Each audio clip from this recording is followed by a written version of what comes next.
অর্থাৎ আমি জজ, আমি আবার উকিল, সাক্ষীও আমি, তদন্ত রিপোর্টকারী দেওয়া পুলিশটা আবার আমি।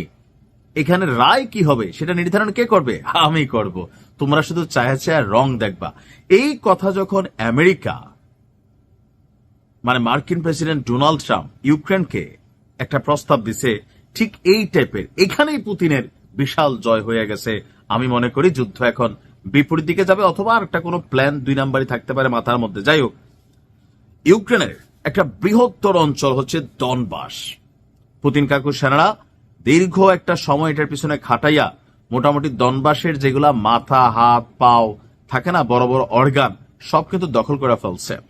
তো এই অবস্থায় ইউক্রেনকে তাদের যুদ্ধ টিকিয়ে রাখতে হলে লক্ষ লক্ষ সেনা লাগবে, বিলিয়নস অফ ডলার খরচ হবে।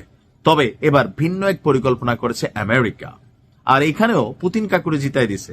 এই ডনবাস কৌশলগতভাবে ইউক্রেনের খুবই গুরুত্বপূর্ণ অর্থনৈতিক, ইকোনমিক ওয়ার জোন।